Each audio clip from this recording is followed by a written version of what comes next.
Hello everyone. तो आज मैं आपके लिए बहुत ही इम्पॉर्टेंट टॉपिक लेके आई हूँ जिसका नाम है मानव में इंसुलिन संश्लेषण की विधि। ये बहुत ही इम्पॉर्टेंट टॉपिक है जो कि बोर्ड परीक्षा में अक्सर आता है। तो मिलते आगे वीडियो में। तो कैसा लगा ये आपको वीडियो तो बताइएगा देखकर। तो ये देखिए, मैं आज आपके लिए बहुत ही इम्पॉर्टेंट टॉपिक लेके आई हूँ जैसा कि मैंने आपको बताया। तो इसका नाम है मानव इंसुलिन में संश्लेषण की विधि। ये बहुत ही इम्पॉर्टेंट टॉपिक है क्योंकि मैंने यहाँ लिख भी दिया इम्पॉर्टेंट टॉपिक। तो ये इम्पॉर्टेंट बहुत है जिसका व्याख्या तो मैं नहीं कर सकती क्योंकि जब आप बोर्ड परीक्षा में बैठेंगे तो आपको अंदाज़ा होगा कि ये सच में इम्पॉर्टेंट था। तो इसमें सबसे पहले हम लेते हैं एक इकोलाई जीवाणु। तो यहाँ पे हम इकोलाई जीवाणु ले लेते हैं। तो ये हो गई एक जीवाणु जिसको कहते हैं इकोलाई जीवाणु।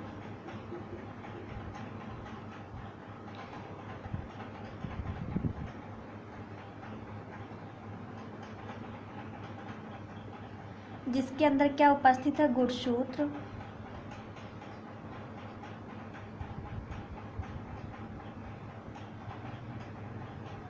और इसके अंदर उपस्थित है प्लाज्मिड। तो प्लाज्मिड कहते हैं किसको है, तो प्लाज्मिड गुणसूत्र के अतिरिक्त जो पदार्थ होता है उसको कहते हैं प्लाज्मिड। तो आप बता देंगे कि ये है प्लाज्मिड।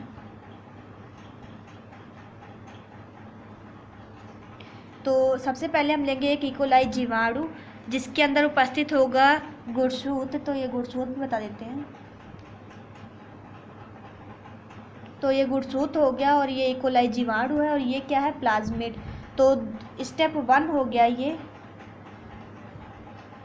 स्टेप फर्स्ट के अंदर आप इतना लिखेंगे और स्टेप फर्स्ट के अंदर आप ये बताएंगे कि जो ये प्लाज्मिड है इसको आप काट लेंगे। एक पार्ट को आप काट लेंगे। तो गोल पार्ट को आप काटोगे तो ऐसे ही तो होगा। तो ये गोल पार्ट को हमने काट लिया, इसके एक भाग को। किसकी सहायता से काटते हैं तो उसका नाम है प्रतिबंधन एंडोन्यूक्लिएज।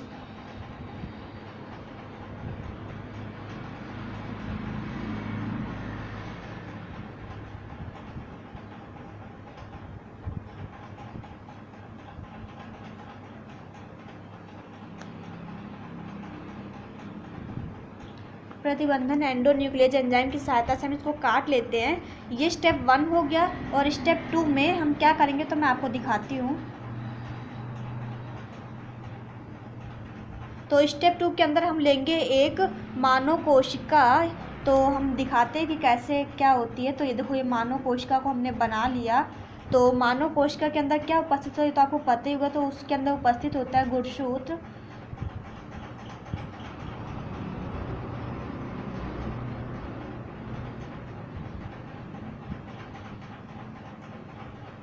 तो ये गुणसूत्र हो गया। तो हम बता देते हैं कि मानव कोशिका है।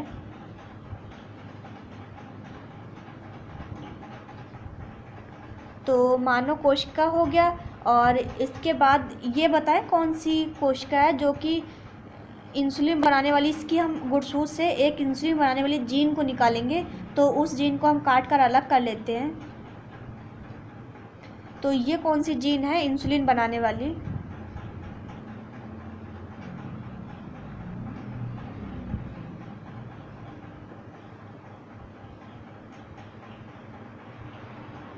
तो मैंने अब तक आपको ये समझाया कि स्टेप 1 में एक इकोलाई जीवाणु लेते हैं जिसके अंदर गुणसूत्र उपस्थित होता है और प्लाज्मिड। तो प्लाज्मिड कहते हैं, अतिरिक्त जो बचा हुआ पदार्थ होते हैं उसको प्लाज्मिड कहते हैं।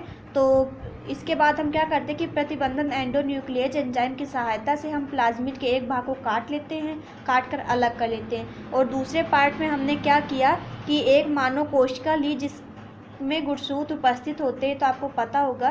तो उस गुणसूत्र में से हम इंसुलिन बनाने वाली जीन को निकालेंगे। तो ये इंसुलिन को हमने काट के अलग कर लिया है। उसके बाद स्टेप 3 में हम क्या करेंगे तो मैं आगे आपको दिखाती हूँ। स्टेप 3 में हम जो तो कट किए हुए प्लाज्मिड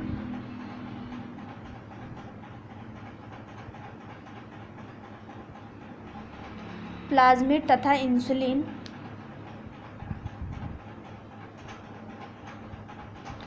बनाने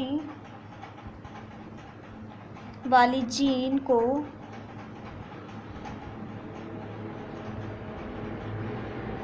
लाइगेज एंजाइम की सहायता से जोड़ते हैं।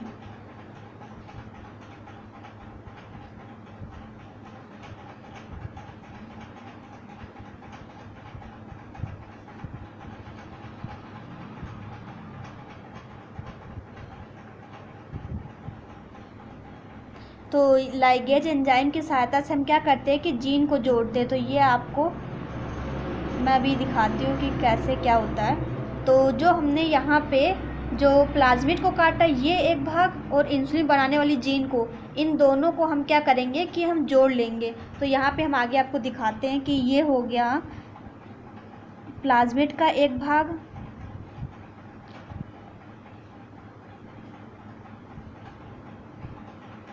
ये हो गया इंसुलिन बनाने वाली जीन। इन दोनों को हम लाइगेज एंजाइम की सहायता से जोड़ते हैं।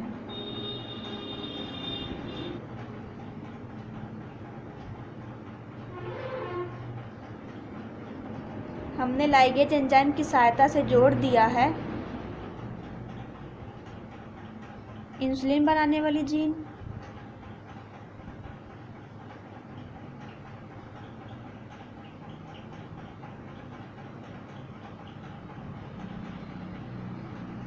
ये प्लाज्मिड,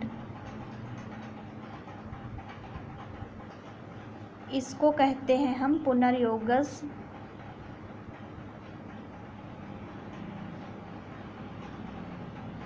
डीएनए। तो यहाँ क्या हुआ, पुनर्योगज डीएनए का निर्माण हुआ। तो ये आपको सबसे ज़्यादा ध्यान रखना है, ये इम्पॉर्टेंट बात है। उसके बाद स्टेप 6 में क्या होता है तो हम आपको दिखाते हैं।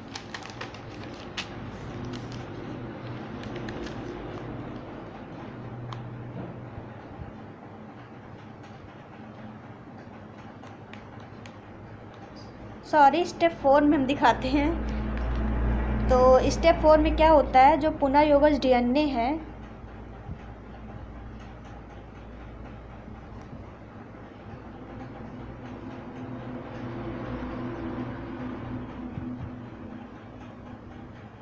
डीएनए को अन्य बैक्टीरिया में प्रवेश कराते हैं।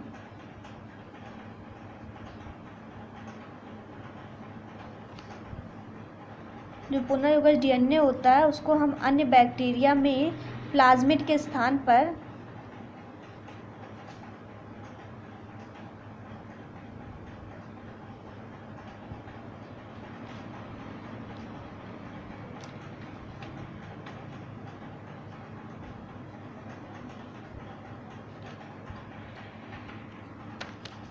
तो फिर हम आगे आपको दिखाते हैं। तो ये हमने ले लिया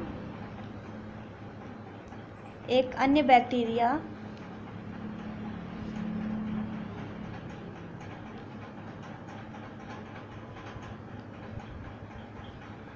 और उसके अंदर हमने क्या किया, उस पुनर्योगज डीएनए यानी कि जो प्लाज्मिड का एक भाग और जो दूसरा था इंसुलिन बनाने वाली जीन को, जो हमने लाइगेज एंजाइम की सहायता से जोड़ा तो पुनर्योगज डीएनए बना।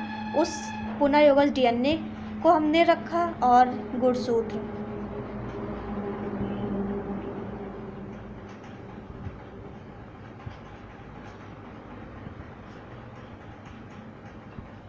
तो ये हो गया गुणसूत्र।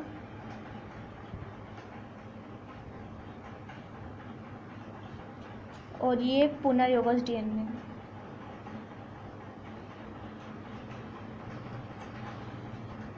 उसके बाद स्टेप 5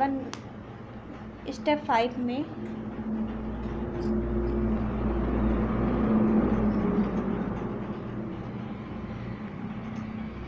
स्टेप 5 में हम करते हैं कि जो बैक्टीरिया लिया,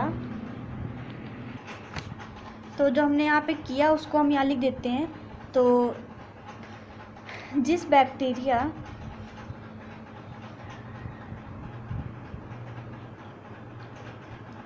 में हमने पुनर्योगज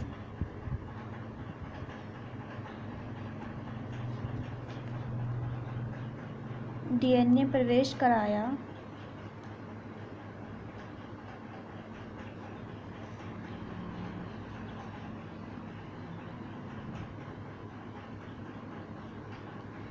इन सभी को हम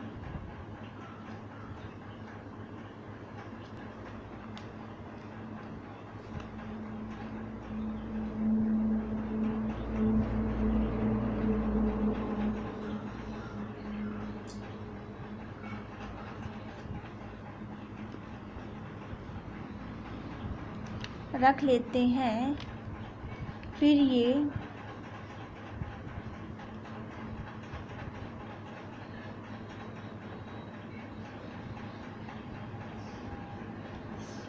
करके इंसुलिन का स्रावण करते हैं। इंसुलिन का स्रावण करते हैं। स्टेप 6 में हम एक पात्र लेते हैं,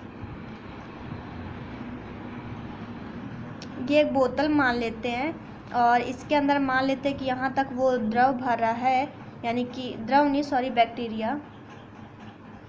ये पात्र हो गया और ये बैक्टीरिया इसके अंदर।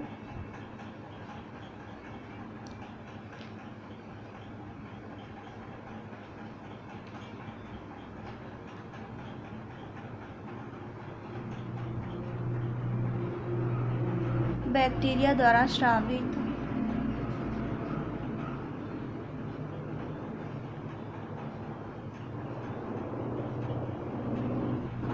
ये हो गया। अब थोड़ा सा इसमें बचा लिखने को, तो हम लिख लेते हैं। पात्र में बैक्टीरिया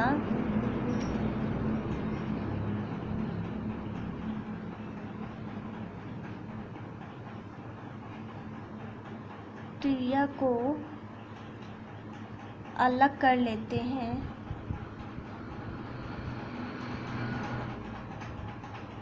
तथा उत्पादित इंसुलिन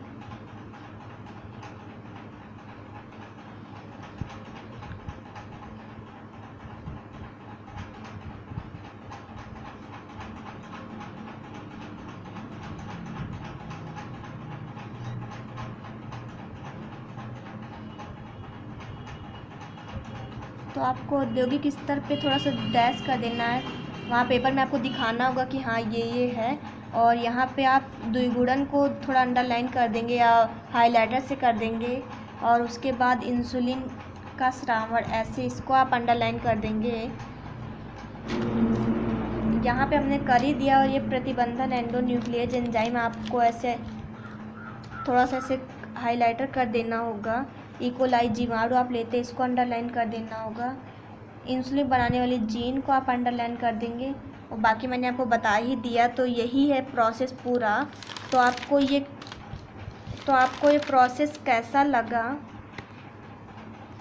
तो मुझे कमेंट करके ज़रूर बताइएगा, क्योंकि ये लैब प्रोसेस है जिसको समझाना बहुत मुश्किल होता है, लेकिन इसको आप इस विधि से ट्रिक द्वारा समझेंगे, यानी कि ये ट्रिकी है चित्र द्वारा बना के समझना, तो आपको बहुत अच्छे से समझ में आया होगा। तो फटाफट मैं दोहरा देती हूँ। तो सबसे पहले हम एक लेंगे इकोलाई जीवाणु, और उसके बाद हम क्या करेंगे कि जीवाणु के अंदर क्या होता है, गुणसूत्र उपस्थित होता है, गुणसूत्र होगा, और ये प्लाज्मिड है, तो प्लाज्मिड हो गया। प्लाज्मिड को एक प्रतिबंधन एंडोन्यूक्लियेज एंजाइम की सहायता से हम काट के अलग कर लेते हैं। और दूसरे स्टेप में हमको क्या करना है कि एक मानव कोशिका लेते हैं जिसके अंदर गुणसूत्र उपस्थित होता है, जो कि इंसुलिन बनाने वाली एक जीन होती है उसमें, तो वो जीन को हम काट कर अलग कर लेंगे। स्टेप 3 में हम क्या करेंगे कि कटे हुए प्लाज्मिड तथा इंसुलिन बनाने वाली जीन को लाइगेज एंजाइम की सहायता से जोड़ लेते हैं। उसके बाद हमने जोड़ते हुए चित्र दिखाया है, तो आपको ऐसे बना लेना। जो इंसुलिन बनाने वाली जीन और प्लाज्मिड को हम जोड़ते हैं तो उससे पुनर्युगज डीएनए बनता है। उसके बाद आपको दिखाना है स्टेप 4 में कि पुनर्योगज डीएनए को अन्य बैक्टीरिया में प्रवेश कराते हैं, उसके स्थान पर मतलब रखते हैं। तो ये हो गया पुनर्योगज डीएनए, जो कि यहाँ पहले प्लाज्मिड रखा होता था, तो वहीं पे हमने पुनर्योगज डीएनए रखा और ये गुणसूत्र हो गया और ये अन्य बैक्टीरिया। और उसके बाद 5वें स्टेप में हमने क्या किया कि जिस बैक्टीरिया में हमने पुनर्योगज डीएनए प्रवेश कराया, इन सभी को हम एक पात्र में रख लेते हैं, फिर ये द्विगुणन करके इंसुलिन का स्रावण करते हैं। उसके बाद स्टेप 6 में हमने क्या किया कि बैक्टीरिया द्वारा स्रावित इंसुलिन जो है वो हमने एक पात्र में रखा, जो कि द्विगुणन करके इंसुलिन का स्रावण करते हैं। तो ये आपको हमने पहले बता दिया। तो क्या करते हैं कि इस पात्र में हम इंसुलिन से जो इंसुलिन स्रावण हुआ था, उसको हमने बैक्टीरिया द्वारा स्रावित इंसुलिन जो थी उसको हमने एक पात्र में रखा, और फिर उसको हमने क्या किया कि औद्योगिक स्तर पर बेचना या बिक्री करना स्टार्ट कर दिया। तो यही है पूरा प्रोसेस। तो आपको कैसा लगा तो like share comment and subscribe my channel, और मिलते अगले नेक्स्ट वीडियो में। तब तक के लिए बाय।